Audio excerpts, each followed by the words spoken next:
So how do you handle disappointment if your partner isn't interested in exploring something? We just did a video on how to talk to your partner about trying something new. Mm-hmm. And it can be really hard if you don't know how to handle the disappointment if they aren't interested. This is Hunter Riley from Self-Serve Toys and HunterRileySexEducation.com. Yep. And I'm Kathy Bartoli from the Intimacy Dojo. And we're here at Self-Serve. Ooh. Very fun. All the fun toys. And it is really hard. It's hard to ask somebody for something if it feels like if they say no, we're going to be flooded with disappointment mm-hmm. and not know how to handle it. And then there can be like a kind of pulley thing like, Hunter, you have to say yes. I'm going to ask you this thing. And then Hunter's like, oh no. Yeah, it feels pressuring. It does. Or it can also feel creepy. Mm-hmm. Like it feels like you're trying to manipulate people. Yeah. And it really all it is, I think, is people are just really hungry for an experience and they don't know how to handle it if someone says no. Yeah. And so what do you recommend to people that come in? Yeah.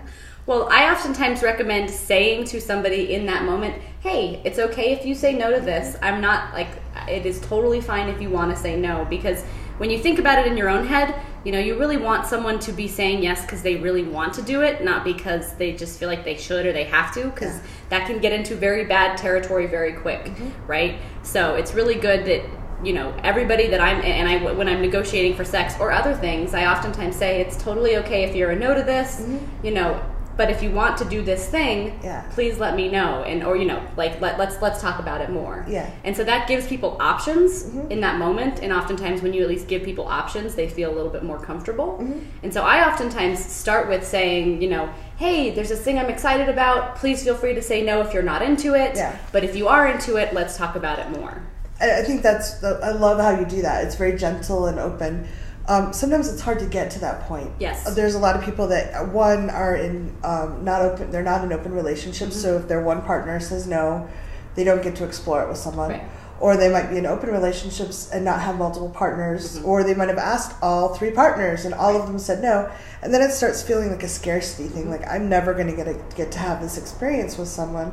And there certainly are toys that are a lot easier to play with or with a partner. Require a partner. Yeah. So what could you tell someone that's like, hey, no one will play with me on this and I'm feeling very like I don't get to have this amazing experience that I envision about this?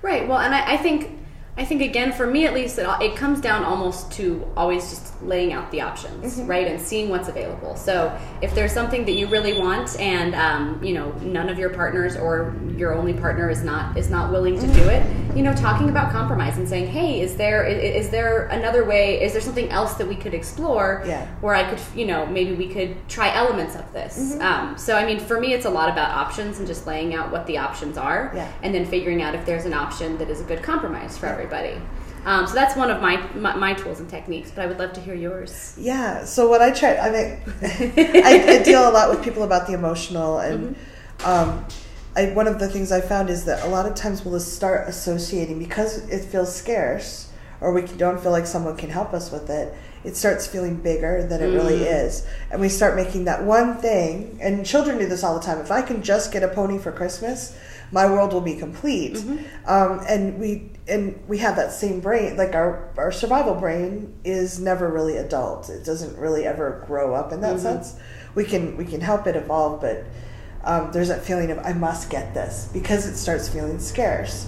And just reminding yourself that there's a lot of ways you do feel a lot of fun, and maybe if it's not that way, it's like, okay, I'm starting to associate it because it feels like it's hard to get, which makes people do it all the time in marketing. They use scarcity to try to get people to tear down the doors and get their thing. But just realizing that there's a lot of different ways you can experience pleasure, and if it's not that one way, it'll probably be other ways. Mm-hmm. And I think that, you know, just, okay, I really wanted to try that thing. I may never get to try that thing, but I got to try these 10 other things that were really cool. Reminding yourselves of what you do have and the connection you do have with your partner can help.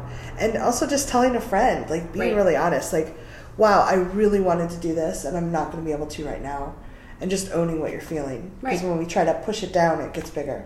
Well, and I think it's really important about, you know, who are you talking to about these things? Who are you venting to? Because if I'm venting to the person that's in the situation with me, it's hard. That's probably not going to feel very good for them, and they're going to feel like, oh, I'm inadequate, I'm pressured, like all of this stuff, and I can't do these things, or I don't want to do these things. So thinking about who you vent to is really important. And maybe that's even another video we can do, because I know that Mady has some really good thoughts about that. Ooh, nice. About circles of people, circles of support, basically. Nice. And I heard her come in the back. Yeah, so Mady's hiding there in the back, and we can include her soon. And we can do Hunter's first 3-way. Oh yeah, it's going to be my first 3-way video. I should specify video. Yeah, I'm like, 3-way video, Kathy. Please leave comments below. How do you handle disappointment, and did this help? Thank you.